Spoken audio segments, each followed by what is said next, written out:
What's up, everybody, and welcome to the Press X Podcast, episode 147, your weekly podcast for gaming news and opinions coming at you each and every Monday. I am Kevin McManus. With me, nobody today. We've got another Kevcast going on. Why is that, you might ask? I don't know, but I think it might have something to do with Red Dead 2 releasing. I'm just saying.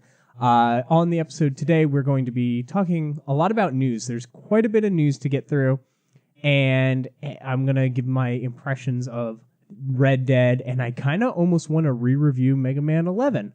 So a bunch of stuff to talk about. I'm excited to dive right in, and I want to dive right in with Red Dead because I saw, review-wise, this game came out, and it's gotten great reviews, obviously. 10s across the board, some 9s here or there, but it is doing really, really well. I don't know what its meta is exactly, but I'm sure it is very, very positive. So naturally, I got the game, and this is my disclosure, or my full disclosure for it. I did not enjoy Red Dead 1.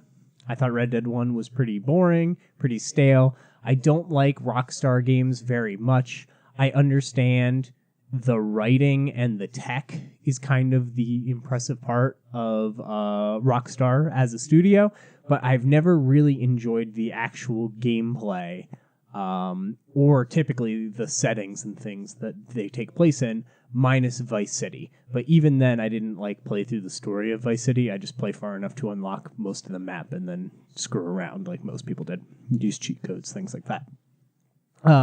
So that being said, hopping into Red Dead 2, this game to me is a Metal Gear Solid 5. It's a Final Fantasy 15. It's a game that I'm like, I don't think I'm going to like that, but I'm going to play it because everybody else is, and maybe that'll help me like it. Horizon, another example.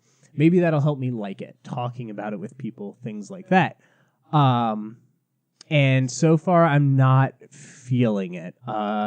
I find that the game is very slow, and there's things about it that I really do like. The world does feel alive in a lot of ways, just like simple little things, like where you shoot something matters. You shoot a deer in the head, or if you shoot the deer in the body, it's going to damage the pelt of the deer different. There's not even little. There's lots of dynamic things like that going on constantly, and I think all that's really cool. Their attention to detail with how grass moves when you take certain steps and stuff. All that stuff's amazing, and they clearly highlight it and want you to feel involved. But then I feel like the game just goes at such a slow pace to make sure that you notice these things. You're constantly trudging through the snow. It reminds me a lot of Breath of the Wild. It has this openness, this experimentation to it, these choices that you personally make that impact the game, and I like all of that, but then it's but you wear the iron boots the entire game. So you're moving super slow at this incredibly slow pace, and it's I just want to be able to run everywhere and not constantly press X to sprint. It feels like a chore to do a lot of the stuff in the game. And this is something that I saw echoed through a lot of the gaming community, but just not the people who happen to review the game. The people who happen to review the game all seem to kind of love it. But a lot of the people who are just playing it offhand, playing it early, things like that, they're like, yeah, it's a little bit of a grind. It's a little bit of a chore to get, to these things. And I personally, my number one complaint about games, horses. Nobody can figure out how to make a horse feel good in the game. Metal Gears wasn't bad. I'll probably give it that. But there's something just the trajectory of a horse turning, and it just feels so wrong to me. It never feels tight and responsive, which I guess a horse doesn't, but that's beside the point. I want to just tell the horse to go here and have it go there. I don't feel like I need to control that animal. I wish that it just kind of controlled itself. And this game almost gave you that, where it has the cinematic mode that you can ride along with somebody and zoom out and view this beautiful map. But at the same time,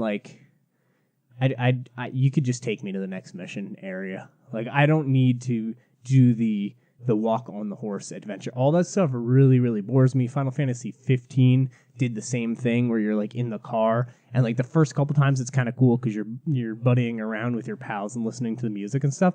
But after a while, it became really tiresome. And Metal Gear does the same thing where you're like in the helicopter and you fly and you have to pick a landing zone, and sometimes the landing zone's really far away from the mission, and then you either need to like roll constantly to get to the mission or get a horse, or eventually you get some faster means of transportation. But like, I don't like downtime in video games, and this game feels very much like downtime the video game so far. That being said, I'm only a couple hours in. I'm not that deep into the game. I've heard it does really, really pick up, and I'm going to put more time into it because right now I'm very disappointed with it.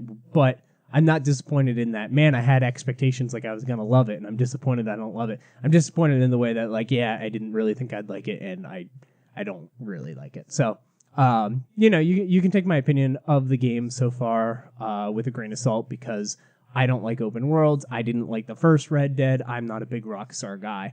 And I will be putting, more hours into it. I want to get through quite a bit of it to make sure I have a full grasp of all the mechanics and things. But it's just, I think cumbersome is a good word to describe the game. A lot of buttons do different things, and I'm not entirely sure why. Like the triangle button loots somebody, but the square button picks things up. And I'm just like, why? Why wouldn't they make that the same button? Because it gets confusing. Like, I go to pick something up and I hit triangle, and I'm like, oh no, that only works if the thing is on the ground dead. Like, I don't fully understand that. And like I said, there's a lot of like tapping X and like holding down a button while hitting another button, kind of like Heavy Rain style. There's a lot of that stuff going on. I find myself awkwardly, like, I find myself thinking about the controls a lot. You would think you pull out your gun with L2, because that's the aim button, but you don't. You pull out your gun with L1. It's like, why?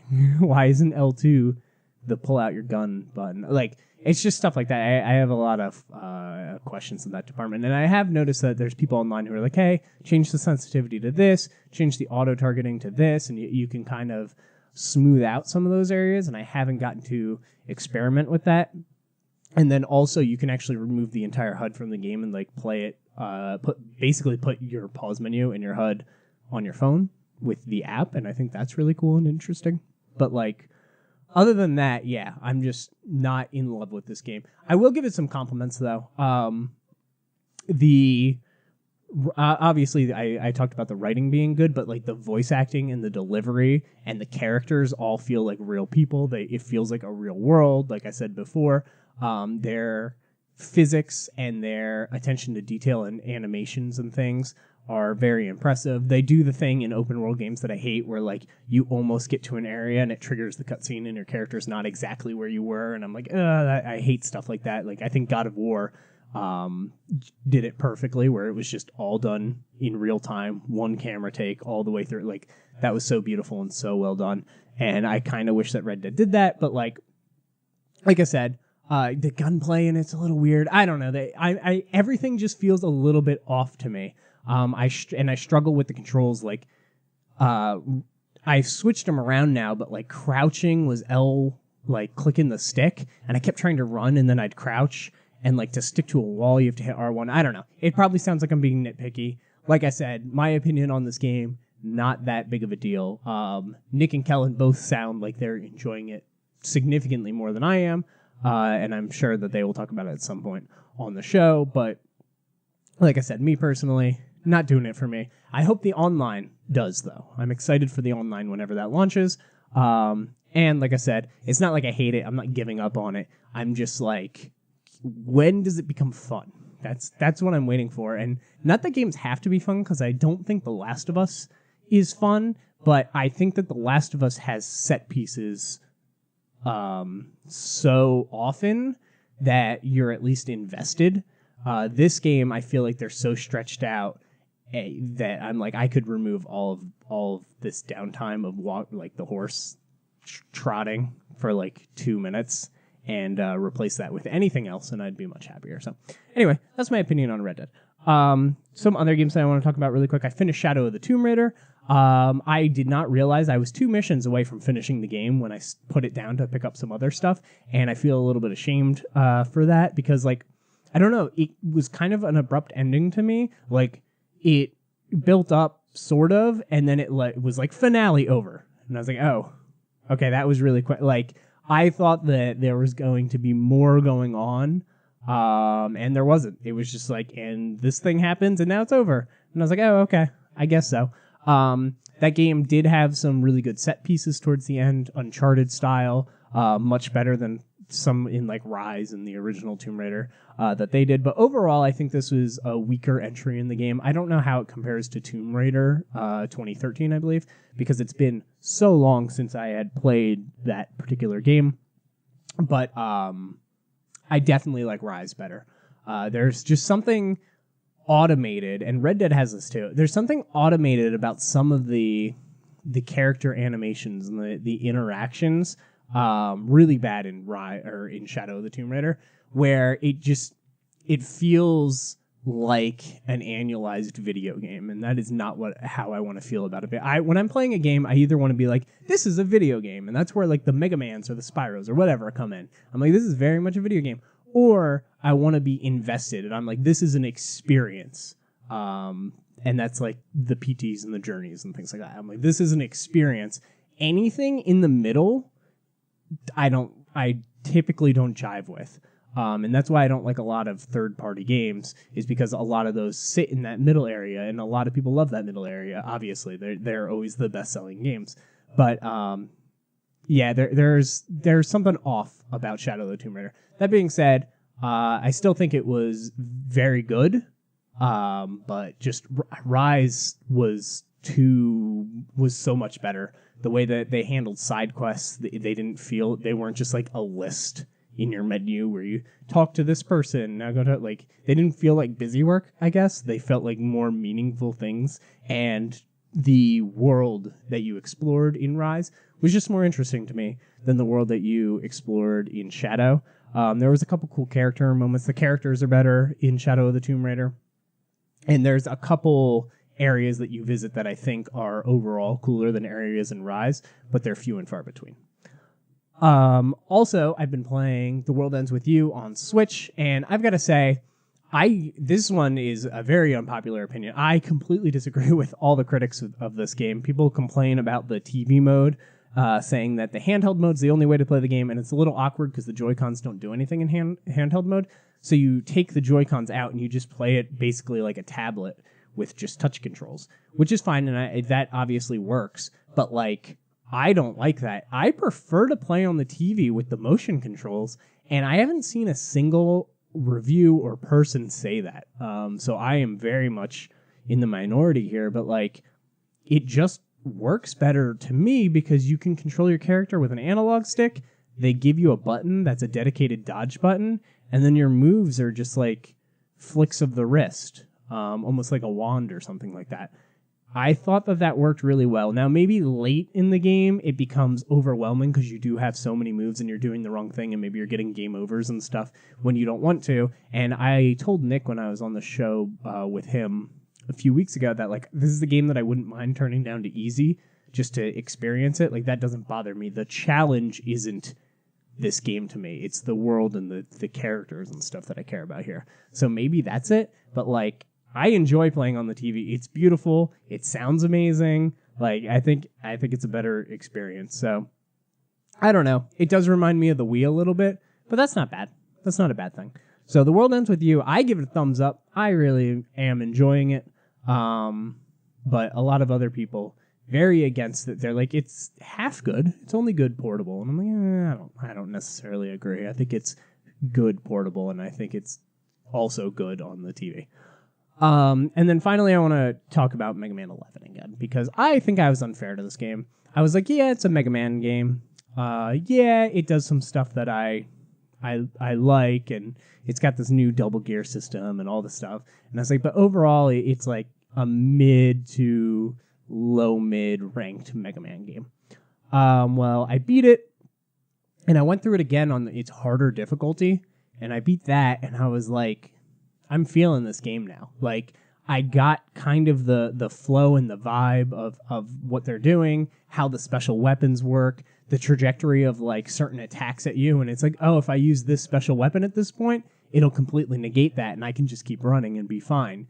Little tactics, like if you run and jump and you just kind of flicker on your slow down power real fast, it just offsets the animation of something just enough that you can get by unscathed.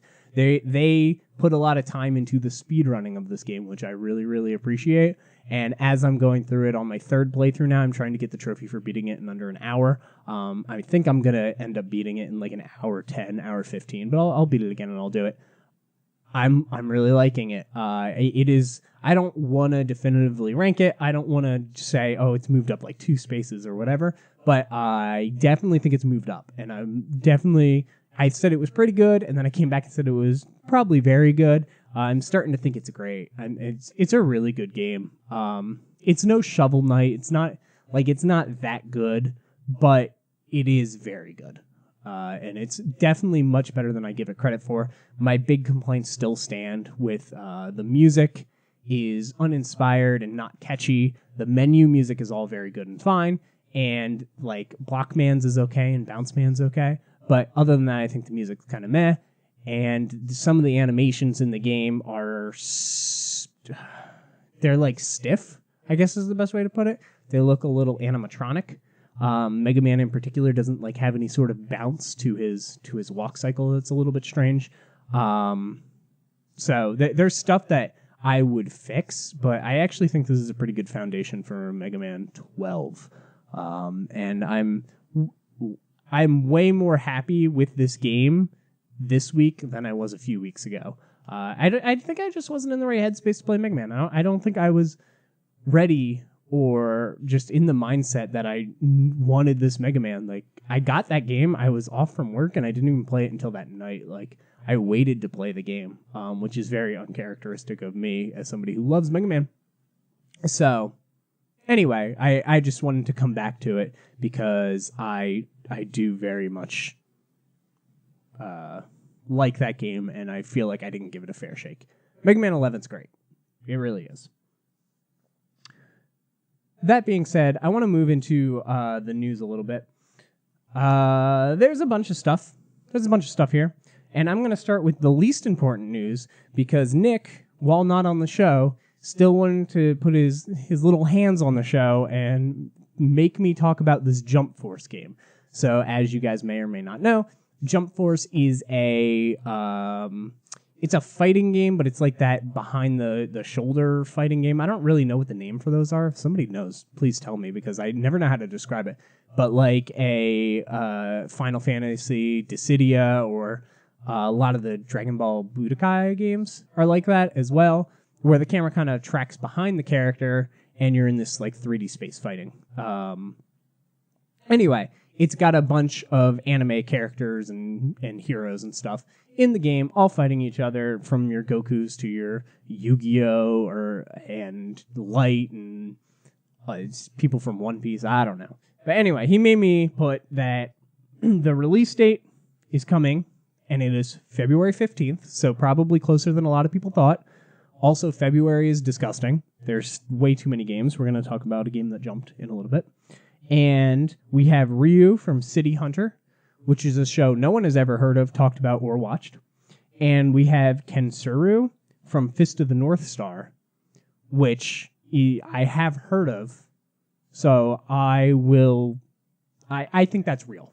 I think that is a real character in a real thing. But the other one, City Hunter, I don't think that exists. That sounds made up to me. Next piece of news. Capcom has announced that Resident Evil titles will be coming to the Nintendo Switch in 2019.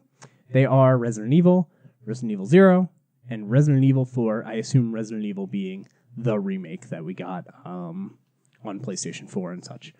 That's super exciting, particularly Resident Evil 4. I'm actually surprised it took this long to announce that. They've been porting things over. They've been supporting Mega Man 11 launched on the Switch, which is not something a lot of bigger companies have been doing. Okami got ported to the Switch, I think. I know it's been announced. I don't know if it's out. It might not be out yet, but Okami is getting ported to the Switch. Like, Capcom's been working with Nintendo to do these Switch things. So I'm a little bit surprised that it took this long to get these older games over there, but I'm happy they're coming. In particular, Resident Evil seems like a really cool one because I like the speedrunning aspect of that game. And Resident Evil 4 is just a super replayable game, so it's nice to have that on the Switch because you can just kind of blow through it, unlock a bunch of stuff, blow through it again, unlock a bunch of stuff. It's kind of got that system going, and all of them do that. That's kind of Resident Evil's thing. So I think that this actually works really well portable. I'm excited to see what they look like. Resident Evil Remake is actually a really, really, really beautiful game. 4, it doesn't like... I don't want to say it doesn't hold up, because it does hold up, but it definitely kind of looks like a PlayStation 2.5 game. So I'm sure that it's going to run fine and be fine, but this is all good news. I'm very excited for that. Next up, there was a major Smash Brothers leak, and it's kind of controversial because people think it's real, and I struggled with this. I thought that this leak was real. Actually, let me start. I thought that this leak was fake, then I thought it was real, then I thought it was fake, and now I think it's real again. And I'm going to go into the details just a little bit, but basically somebody leaked via Snapchat a video of marketing material being made for Super Smash Bros. Ultimate. So in this, somebody sent it and they took a screenshot of the video, and that's kind of the leak thing that's been going around. So yes, it's blurry and all that stuff that leaks always are, of course. With that said, the person's name was accidentally in that video, so he's probably gone. He probably got fired, because I assume this is a real person.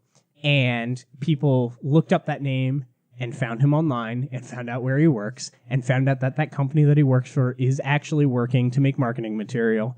And the big one that people point to is in the background, there's a Grinch. There's like a picture of the Grinch, which is a movie that's coming out in like November or December or something. And that company is also doing the marketing for that, which it's like, if that was fake, that is a very big leap of steps that somebody took to make this seem real. Now, there's always the chance that this guy made just this fake thing. He does work there, and he made the fake thing, and he's like, gotcha. And that is quite possible.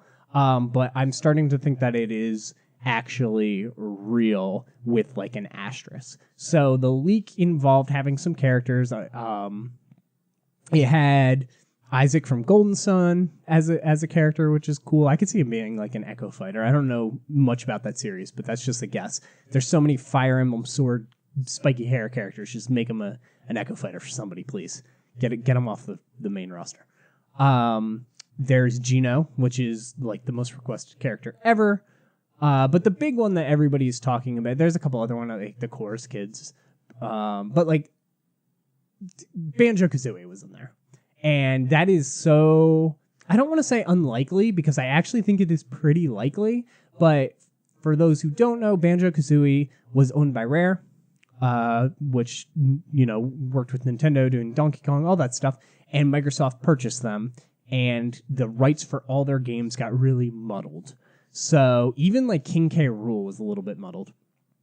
And so like they did GoldenEye, but like that's a James Bond game, and those licenses are everywhere. And then they did Perfect Dark, and it's a little bit strange. But their big one, Banjo-Kazooie, which is a very fondly remembered N64 game, everybody's been asking for him to be in Smash Brothers for such a long time, and it seems like it might be happening, guys. I know Craig's real excited about this. He messaged me right after. He's like, do you think it's real? I hope it's real. And I was like, yeah, it kind of sucks because I do think it's real, and I think it kind of ruined the surprise, and that would have been an amazing reveal, but whatever. And if it's not real, now people are going to be really disappointed. But Banjo went to Microsoft, but Phil Spencer has openly tweeted, I'd love to see Banjo in Smash. I'd love to see Banjo in Smash. He seems like a man of his word, I would say. And they've been such a pioneer of breaking down the console barriers, where they're like, yeah, crossplay, and I'm selling my games on your system. They own Minecraft, but they're selling it everywhere. Hellblade's coming out physically after Microsoft bought the studio, but it's coming out physically for the PlayStation 4. Like, there's a lot of cool stuff like that I actually really enjoy, just kind of seeing, because it's so new, and it's something that people have been wanting, and I'm like, that's just never going to happen, and Microsoft's kind of making it happen. So I could totally see Microsoft being like, hey, here's Banjo, put him in the game. Now, my asterisk is I wouldn't be surprised if he's DLC. I could totally see them announcing the entire roster and then being like, and by the way, guys, here's our first DLC character for the game. Don't get mad. I know we're announcing it before the game comes out, but we think that it is special enough to do that. Please enjoy. And it's a trailer for Banjo, and Banjo is going to cost like $5 and be released, a month after the game comes out. And that way they can kind of easily pay Microsoft off for letting them use the character. I could totally see that happening. So I think that it is possible that Banjo's like a day one DLC or something along those lines. But right now, if you asked me, do I think this is real? I'm leaning towards yes. Now, there's been some Nintendo insiders who are saying, no, this isn't real. Don't get excited about it. Which is also, and people who have actually leaked real stuff. So that makes it tough. But I don't know, man. I can just see it. The weird omission to me is Skull Kid. I really think Skull Kid is going to be one of the characters, and it's possible he's in there somewhere and people just missed him or something like that. But I would be surprised if Skull Kid doesn't show up at least as like a DLC character or something. But anyway, yeah. Right now, I think it's happening. I think Banjo is coming to Smash Brothers, and it's an exciting time. There's also rumors that a Smash Brothers Direct is coming in November, and we possibly could see all this stuff come true. So, next up, speaking of crossovers, Soul Calibur 6, the hit fighting game that came out recently, has its season pass with some characters and things, and we got our first tease. It was more than a tease. We got our first straight reveal of what character is coming, and it is 2B from Nier, you guys. Nier, my game of the year, 2017. 2B, one of my favorite characters. She's coming to Soul Calibur 6. I am so excited for this. I did not personally purchase Soul Calibur 6. A bunch of people in my ecosystem got it. I'll play it, whatever, have fun. Good times. Now I'm invested. Now I still don't know. I kind of want to wait to see what the next character is to see if I want to buy Soul Calibur 6 and just 2B, or if I want to just wait until the collection's done and buy it complete. But I am totally down. I'm so excited. She looks amazing. They ripped a bunch of moves straight from her game, including her like parry teleport, which is really, really cool looking. We talked about having her in Tekken because the rumor was that she was going to be in Tekken.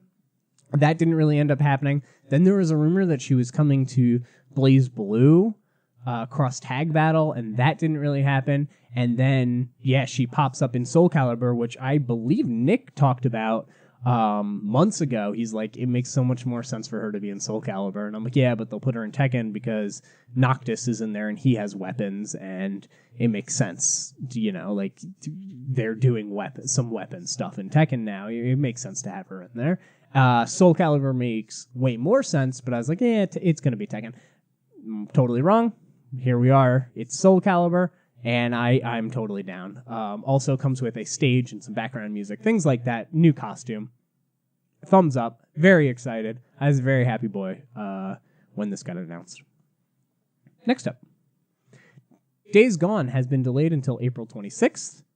So this was on the back of just too many games coming out, and they openly admitted that. They were like, hey, there's 250,000 games coming out February 22nd, and Jump Force is coming out a week earlier, but we ain't scared of that game.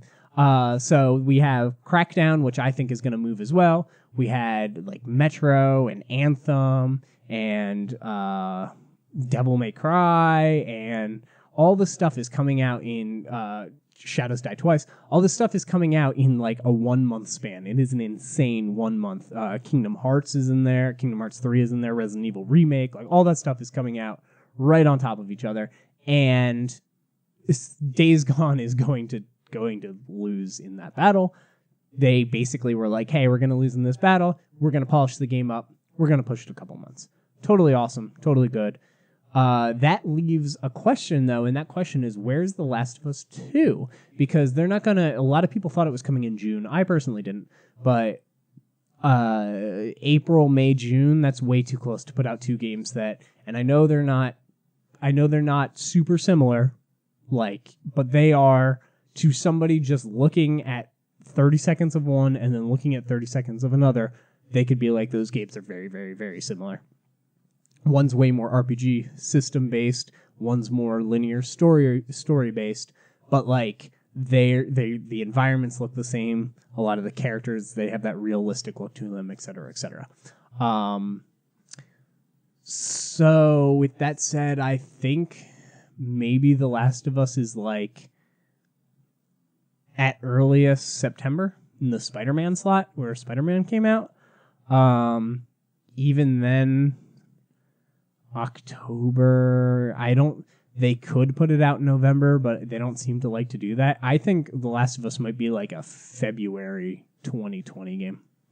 I could totally see that happening. And there was a comment from World End who said he thought that Ghost of Tsushima was the furthest out game, and I've always thought that game would come in between The Last of Us for some reason, just because it looks so much further along. When it was revealed, I guess we didn't get gameplay when it was revealed, huh? We did get a CG-ish trailer with a little bit of stuff, and then we got the gameplay reveal. Maybe I'm wrong about that. But I just always pictured, from just the time frame of Infamous coming out, and then such a long wait till Ghost versus Uncharted 4, and the wait till The Last of Us 2.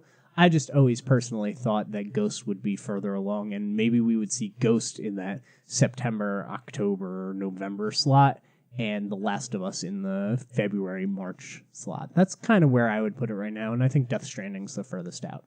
But no way really to know, except that Days Gone got pushed, and I don't think that they want those anywhere near each other.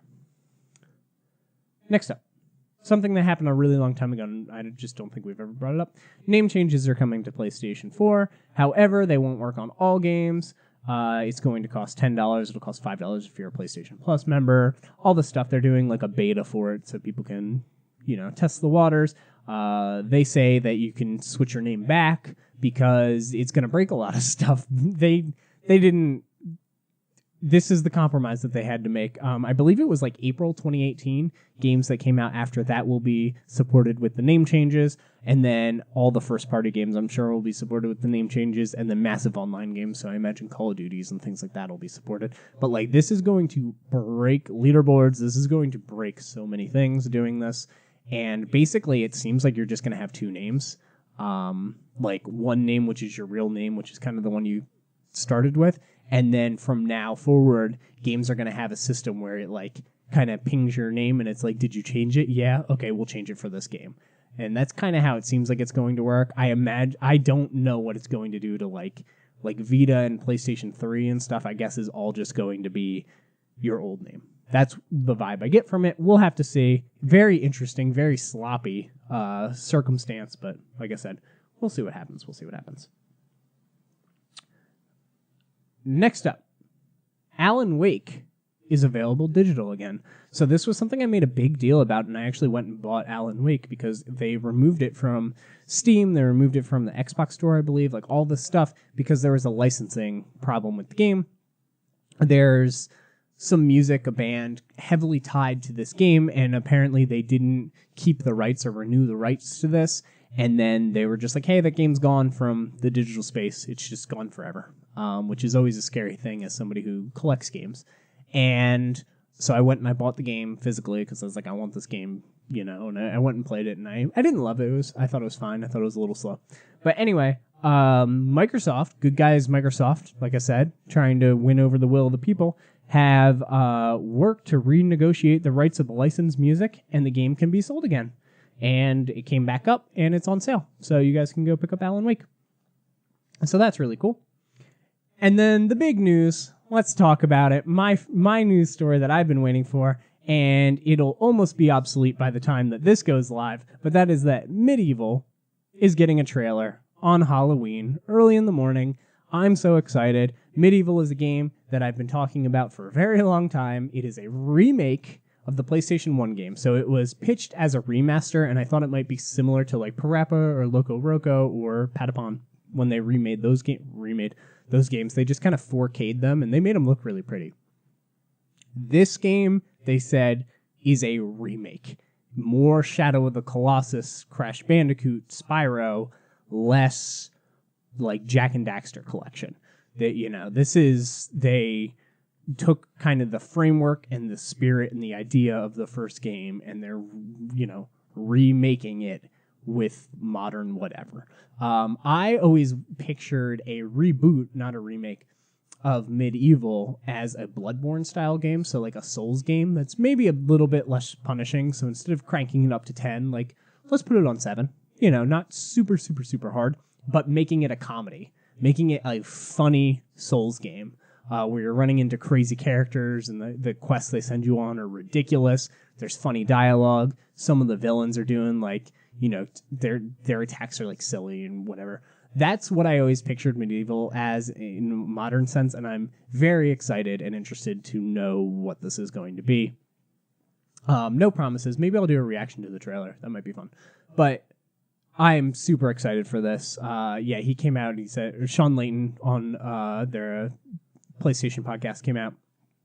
He said, yeah, trailer. It's been working for, we've been working on this for a while. He talked about the studio. I forget what it was. That's working on it. That he said it's been cooking in there. And I'm so excited. I've been waiting. Now, a lot of people's question is this going to be a available now digital thing? And I don't know. I think it is possible. I think it's like 30% possible that it's like and available now. But I also kind of think that if it was, Sean would have just been like, and it's going to be available now. I think this is going to be a December game. I think it's going to be like one of those weird, just like December 7th or December 14th. It kind of just shows up. I would hope that it gets a physical release, but like Parappa and those other ones didn't. So we'll have to see. But I love me some Sir Daniel, and I'm very excited to see what this Medieval looks like. With that said, let's move into the releases because I want to. There's not too many. I actually dug a little deeper to find some more because it's like, this can't be everything that's coming out. And indeed it wasn't, because the Switch has so many releases that the website that I use to get releases just stopped listing them. They just don't care anymore. They're like, hey, Switch, stop releasing games. And I agree to an extent because there's way too many games coming out for Switch. That being said, Call of Cthulhu, the official video game, yes, that is the official title, PlayStation 4, Xbox One, PC, October 30th. Diablo 3 Eternal Collection is coming to the Switch November 2nd, so that's exciting. I have a little bit of interest in this. This probably isn't like it definitely isn't like a day one purchase or anything I'm going to be running out to get, but it might be one of those like, here it is for $20 or whatever. Maybe I'll pick it up then. Interested to see how the menus and everything work and the local kind of co-op play. Seems like a very fun one to have multiple people with multiple copies of that game. Next up, coming to the Switch, is Yomawari Long Night Collection. I believe that's how you say it. I'm not entirely sure. That's coming October 30th to the Switch. It's out on, I believe, PlayStation 4, but it's out on Vita for sure and PC and things. This is a very cute art style, kind of chibi, top-down in the form of Zelda style, less Hotline Miami, more like Zelda style top-down horror game that actually works really, really well, where you have a flashlight, it's pitch black, and you're getting chased by all these like Japanese spirits and things like that. Thoroughly enjoyed this game. I beat this one. Very, very, very good. Well, I beat one of them. I think the whole series is like 3 games. There's like Firefly Diaries, which I think is kind of more like spin-offy. And then there's Night Alone and then another one. I haven't played the third one that they've done. Risk, Hasbro Game Night, and Wheel of Fortune / Jeopardy are all coming to the Switch October 30th. That's cool. I think these are games that are like on the other systems and nobody cares, but they're coming to the Switch, so people have like a vague interest in it. Hasbro Game Night, I know, includes Monopoly, and as a big Monopoly fan and somebody who has Monopoly on the Switch who thinks it's a little bit slow, I might check out this variant of Monopoly and see if it's a little bit quicker. Like, I don't mind dumbing down. Just give me the NES Monopoly on your online service, and I'll pay for your online service. How about that, Nintendo? How about that? And then finally, The Quiet Man is coming November 1st to PS4 and PC. I think this is going to be a bad game. This is the Square Enix short live-action hybrid video game where you're playing as somebody who is deaf, and we'll see how that goes. They haven't shown that much about it, or at least they're not showing it front and center. Maybe there's like developer diaries and all this stuff about it, but I personally have not seen a lot of headlines or anything for the game, so I haven't seen a lot of the game. I'm open to it. We'll see how it goes, but that's it for all the releases, that's it for all the news, and that's it for all my opinions of the video games this week. Thank you guys so much for watching this episode of the Press X Podcast, and I will speak with you next time.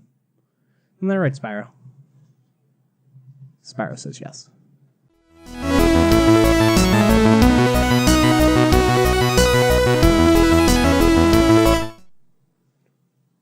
Oh. So I was gonna light this really cool incense burner, and I just realized there's a smoke detector, like, right there. So maybe this is a bad idea. We're just going to use it as a statue, guys. But this is my cool incense burner. Probably a bad idea.